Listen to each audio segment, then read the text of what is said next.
It has been exactly 1 week, and there has been a huge amount of overlap between Donald Trump, President Trump's executive actions and plans, and what was already laid out in Project 2025. Are people now taking this seriously, that 2025 is actually a roadmap for the next 92 days?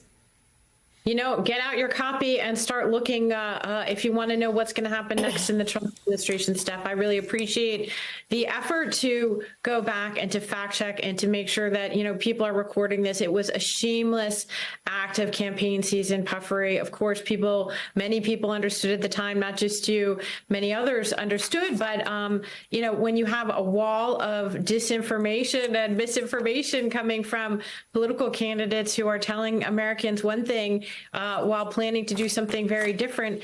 What I'm struck by is just how maximalist and radical are the decisions being made early on in this Trump administration. Now that we're only 1 week into it, there's a new order that's just coming out tonight from the Office of Management and Budget, essentially canceling all federal spending. Again, comes right out of the playbook of the architect of Project 2025, who was Trump's first term budget director, has been having his confirmation hearings to return, Russell Vought. He's the one who makes the legal claim, which I think is a very outlandish legal claim, that the president can essentially cancel spending authorized and legislated and appropriated by Congress that he doesn't like. I imagine this is going to be the subject of many lawsuits, but it's a pretty breathtaking assertion of authority by the new president. Luke, what's your take? Based on this, I'm going to say massive overlap just in the last week. What do you think's coming next from this administration? I mean, Russell's not even in the job officially yet. Yeah, I think Susan's right. You know, Russ Vought is probably a name that is not familiar to many Americans, but he's about to be one of the most significant figures in Washington. He's going to control the budget. In many ways, he's the intellectual leader of at least one wing of the Republican Party that's going to have a huge influence over the Trump administration. So he's going to be able to withhold funding from Ukraine if he wants to, if that's what President Trump wants. He's going to be able to redirect monies to President Trump's priorities. Basically everything you saw in Project 2025, he's going to be able to carry out from the inside of the administration if he gets that okay from President Trump. And in some cases, President Trump has even gone farther than what Project 2025 said. For instance, when you look at the pardoning of the January 6th rioters, at first it was supposed to be a case-by-case basis, but he determined that was taking too long and he would just pardon everybody. So he is going for the maximalist approach in many of these cases.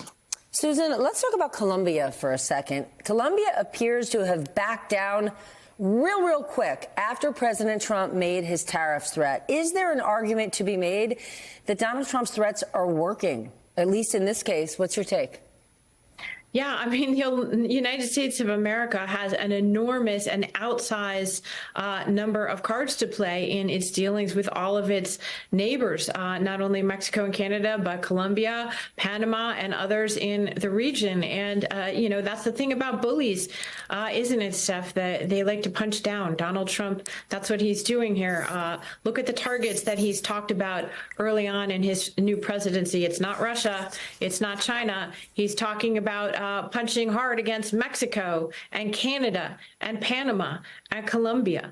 And I think it shows an approach to foreign policy in which it's essentially the might make right and the weak do as they can. And, you know, that's, I think, essentially his view. What was striking about it was that it was a fight that didn't need to be had, but Trump seeks out fights as a way of aggrandizing himself, putting himself in the center of the action.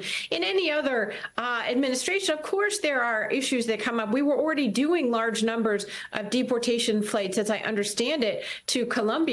This would have been handled at far lower levels of the bureaucracy without escalating it into an international incident. But of course, Trump wanted to have the fight. And I think that's what we learned from this. But Dave, what's Donald Trump's downside? He would argue he didn't need to have that fight, but he had it and America won, and that's what he's here to do. Why wouldn't he do that? He's going to take this as a huge win. I think you've assessed it correctly, and a lot of this is optics. In Joe Biden's last year, there were about 271,000 deportations. It's about 740 a day. That's the pace of these initial ICE raids. The difference is that the Biden administration was not inviting reporters for ride-alongs. The Trump administration is packaging it and explaining what's going on and linking all of it to direct action that Trump is taking. That's some of the boldness you're seeing in the implementation of these executive orders. It's stuff that Trump ran on, stuff he talked about, stuff they dodged during the campaign if it was a problem for them rhetorically that week. But the overall picture you get if you're watching from home is that Donald Trump is taking action. If you listen to Republicans meeting right now in Florida, meeting at a Donald Trump property, one thing they say is that he got more done in his first week than some presidents have in their entire careers. Tom Emmer said than Joe Biden did in his whole political career. Him taking action that might be remanded by a court or might be challenged by another country that does or doesn't back down, that's almost immaterial because the picture is Donald Trump taking action. Okay, well, then let's talk about this action, because Politico is reporting, Dave, that the Office of Management and Budget ordered all federal agencies to temporarily freeze, pause, or to stop payments to all federal financial assistance programs, excluding Social Security and Medicare. What can you tell us about this? Because there's a lot of people out there who will be paying attention on this one. Yeah, this memo was going around. My colleague Kadia Goba grabbed a copy earlier tonight, and that's what jumped out to everyone who was looking at it, is that there are lots of programs not mentioned this. Social Security and Medicare carved out. There are descriptions of programs like anything related to the Green New Deal.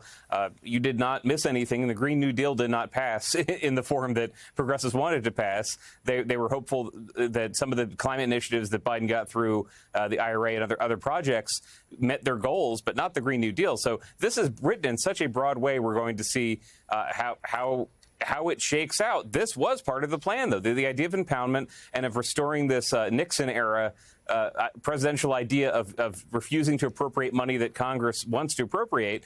This was in the works before the election. It was a little bit quieter. Russ Vought, who we talked about before, was very talkative the first 2 years of the Biden presidency, less so the last 2 years, because he was working on these orders and working on how to write things for the president to say, for these officials to say in their memos that could not immediately be stopped in court, or that would take a while for the opposition to puzzle out. This is one of them. This is a test that you have not seen a president try. I'd say 50 years. Bill Clinton with a line item veto that Congress actually gave him. They were trying to do something new and wait to see how people react. So lots of people, not inside the government, outside the government, are looking at the wording of this memo and saying, how does that affect me? What does that mean? What grant am I working on that's going to be canceled? What benefit am I getting at home if I'm on SNAP that I'm not going to get if this plays out? It is fairly chaotic, but that's, again, part of the point. All right, Luke, let's talk about the Senate confirming Scott Bessent for Treasury Secretary today. People could like or hate the policies that he supports, but he's a completely qualified candidate for the job. But we're also going to see a lot more controversial picks this week. Tulsi Gabbard, RFK Jr., Kash Patel. What are we expecting, Luke? Yeah, Scott Bessent is eminently qualified, had support from both parties. The bigger issue, Tulsi Gabbard, Kash Patel, RFK Jr., they are going to face a real fight, especially, I think, Tulsi Gabbard. All eyes are going to be on Mitch McConnell, Susan Collins, Lisa Murkowski. Those will probably be no votes against Tulsi Gabbard. And we'll see whether there are 4, 5, 6, or 7 Republicans who may go against her. A lot's going to depend on her hearing and how it goes. If there are any red flags that come up, or if she can sort of put on the performance that Donald Trump most likely wants to see, that sort of fiery fighting back against woke liberals or whatever they would say. That's what the Trump White House wants to see from her. We'll see if that performance will be accepted by the more mainstream Republicans, and there are fewer and fewer of them left in the Senate. Well, Trump really likes her, and the White House has warned that there will be consequences for Republicans who don't support his nominees. What's that going to look like, Dave? Well, you could finish what Luke was doing, count down the Republicans. What are the consequences for Mitch McConnell? Probably none. He probably doesn't run for re-election. For Susan Collins, probably none. She's not hurt in Maine if she votes against Tulsi Gabbard. You've seen with Gabbard and Kennedy, building on what he was saying, these are people who were not Republicans 10 minutes ago. And so you're asking a lot of the entire Republican apparatus to say these people who worked against us, who weren't part of our party, in the case of RFK Jr., who was an environmentalist who he never would have confirmed anything before Donald Trump, this is now the litmus test. You as a Republican must support them. You're seeing resistance from some outside Republican conservative forces, the New York Post, for example, that don't owe Tulsi Gabbard or Robert F. Kennedy Jr. anything. And so, yes, the consequences are less than for Pete Hegseth. Pete Hegseth was someone who, if you were a Fox News viewer, if you were a conservative activist, you knew him for 15 years, you trusted him. That is not the case here, beyond what their record is. And the way Democrats have responded in these hearings, more aggressive, I'd say Tim Kaine, for example, more aggressive than a lot of people would have thought coming in with the research they've done, with the questions they've had. These are chances for Democrats to raise significant questions that maybe voters who took a chance on Trump did not think he was going to answer these nominations, and pull off a couple of Republican votes. People who can go back to their constituents maybe in 2 or 4 years and say, I voted for every nominee, but I didn't vote for that guy who was a environmentalist liberal, or Tulsi Gabbard who supported Medicare for all.